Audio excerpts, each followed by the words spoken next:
So the previews for Superman have been had. It came out yesterday. It has a Rotten Tomatoes score at its start of 85% from critics and 96% from audiences. That should be taken with a grain of salt, given the fact that the people who are giving audience scores now are the ones who were diehard enough to get out to the movie to a Tuesday screening of the film. And what we are looking at now is the movie is tracking to open between $115 and $130 million domestically. Now, one of the things that's most interesting about this, guys, as we get into this, is that those are the box office projections from the sites that track this type of stuff. Warner Brothers is giving a $100 million projection, so they're going low. And if I remember correctly, they did the same thing for the Minecraft movie. They're like, oh, shucks, I think it's going to make like $60, $70 million. And then it made way more than that, mostly due to walk-up traffic, meaning that it was very hard for them to predict it because it wasn't people who bought tickets online. They went to the theater and actually bought their tickets there. That's incredible. I never do that. People still do that. I mean, I like every once in a while when I'm going into the theater over here, I do see people that are over at the screens where you still buy it on like a little. Right. There isn't a person who sells you the ticket anymore. It's not a box office anymore. It is not.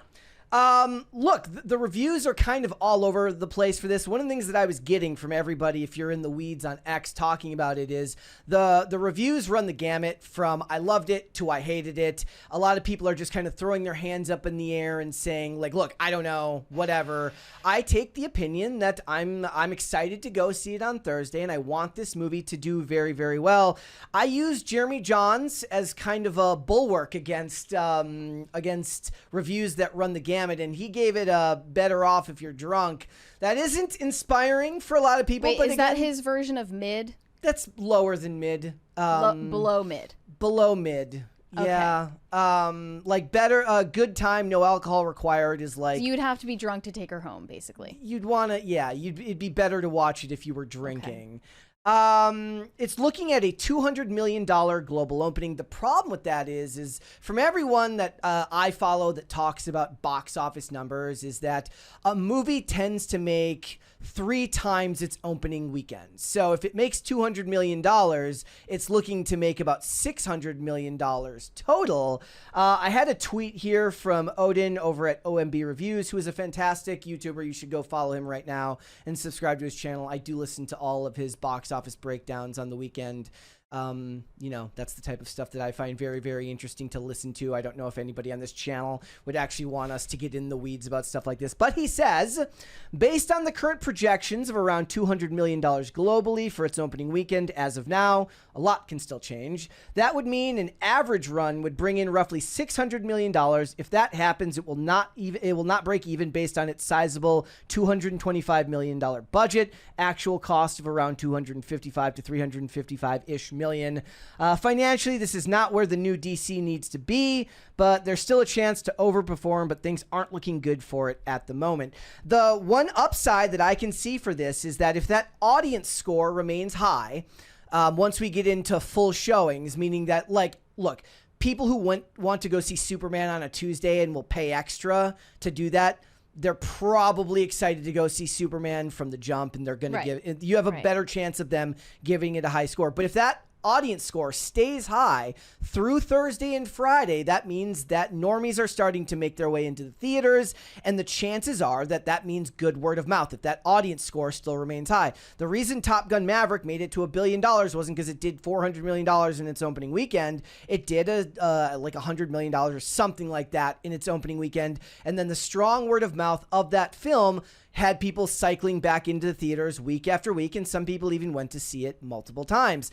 Now, the preview screenings for this were above the last Guardians of the Galaxy at like $20 million, so that's good considering the last Guardians of the Galaxy movie made, I think, $845 million or something like that. Somebody can correct me if I'm wrong. It's in that ballpark there. But if we're going by numbers from previous Superman movies, Man of Steel opened to $116 million in 2013. Like, I don't know what 106. Did I say this the other? I don't know what 116 million in Man of Steel money is, because I don't know what the currency has been inflated very heavily. And as I said the other day, I said you can't do Man of Steel numbers or even Batman versus Superman numbers really and expect that to hold up given how much the currency has been inflated. So Batman vs. Superman opened to $166 million and went on to make like $800 something million. Is that like 2018? 2016. Oh, okay. And then the outlier here is also Superman Returns, the 2006 Brandon Routh Superman movie,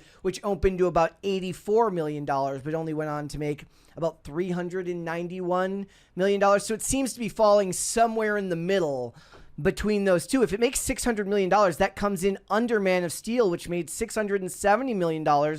That's like $900 million in current year. Right. So it can't do that. Not if you're looking to inspire confidence for the rest of the universe. Supergirl or whatever is like already filmed or 3/4 done with film. Or I'm sorry, was it Supergirl, Girl of Tomorrow.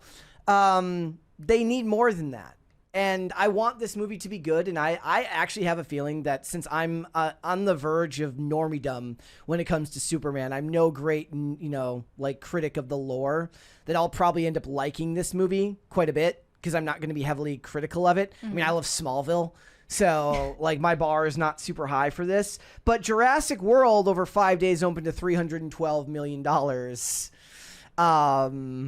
With the long 5 weekend. days, yes, over a 5 day weekend, but still that 2 days makes up $100 million. So what we were talking about before we began the live stream today was actually, about whether a movie can be just good or bad and no bearing on its wokeness factor. Yeah. Can I just request that you go to the Deadline article, please, and show that header photo that they're using there?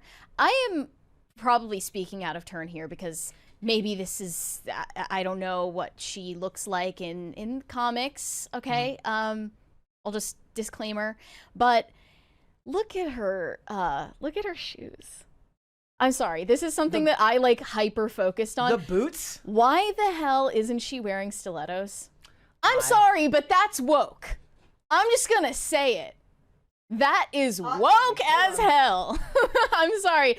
In the 2000s, I am telling you right now, The Lois flats? Lane those aren't even flats. Those are worse than flats. Those are work boots. In the 2000s, Lois Lane would be wearing freaking stilettos. Why is she wearing Timberlands? I want to know. I just have to be real. I'm not even trying to nitpick. I'm not even trying to like be sensationalist and negative for no reason. But what the actual F is that?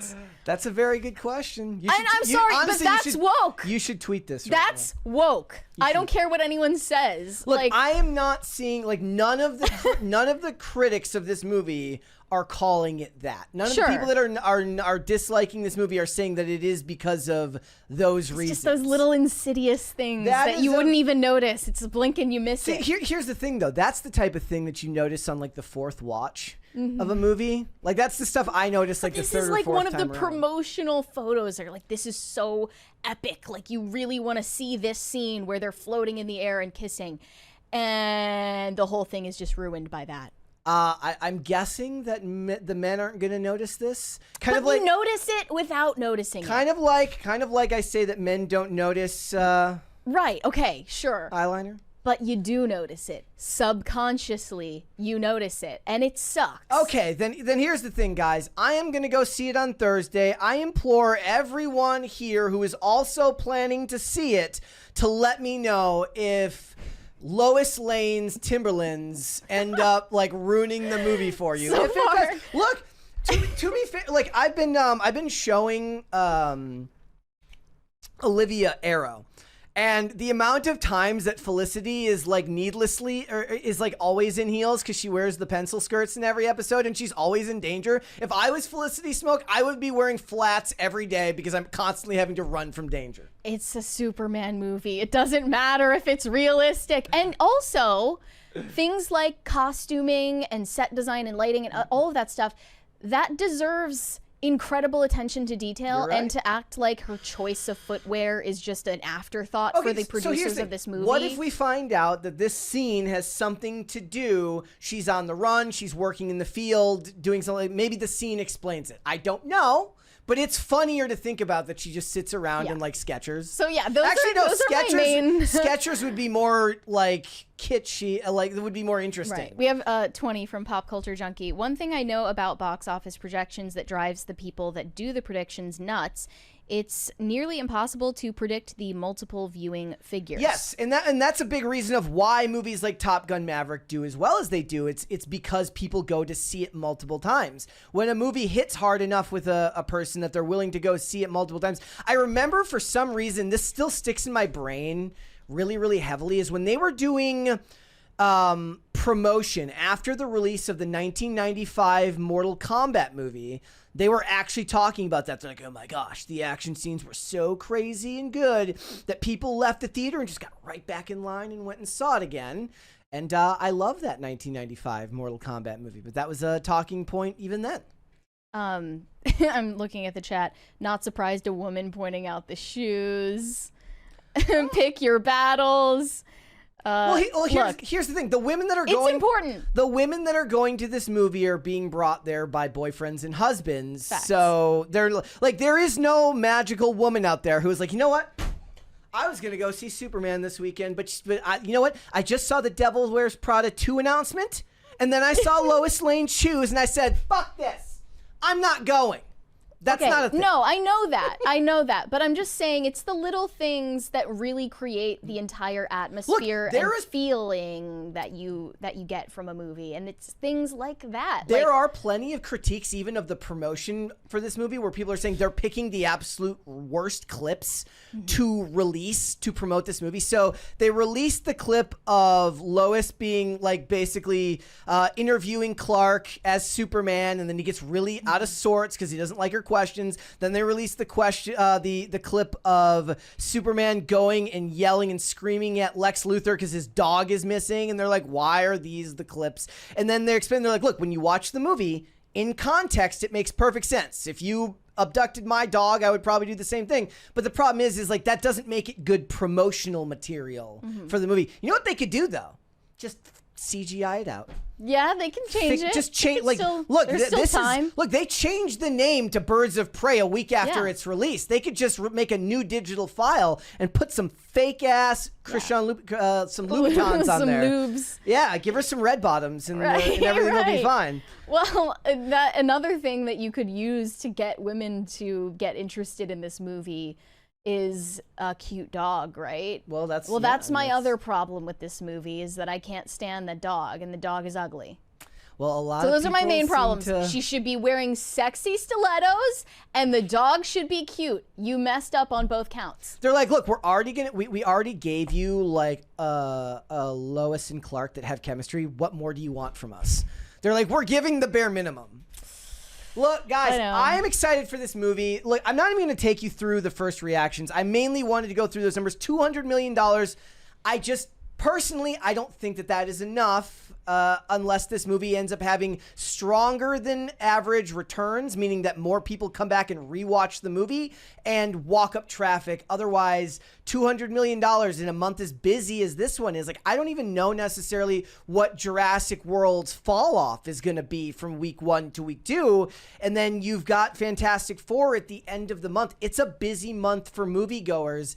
And what I think the best thing to stay tuned for would be to watch where that audience score sits once the Thursday screenings start. And I will have a review for you guys. I was actually thinking about it because I was getting so black-pilled because everybody's posting the reviews yesterday. I'm like, should I even bother now? What do you mean? Like, well, because everybody's already doing their reviews and they're already up for most people. They got a lot of people bought the Amazon tickets for the Tuesday showing, and I probably should have done that. And I'm like, maybe I'll just go see this movie and not take notes and actually enjoy it. But, you know. You should review it. We'll wait and see. So stay tuned, guys. Let me know what you think down below if you are watching live and if you are watching the clip of this, because it will be interesting to see, where do you think this movie ends up falling? Does it make more than Man of Steel, not adjusted for inflation, meaning $670 million or higher? And how much does this movie need to make for Warner Brothers to look at James Gunn and be like, okay, move on forward, we trust your vision? So let me know down below. Thanks for watching. Listen to full episodes of Pop Culture Crisis on Spotify. Keep up with us on social media and make sure you subscribe and ring that bell so you never miss the show. Bye, guys.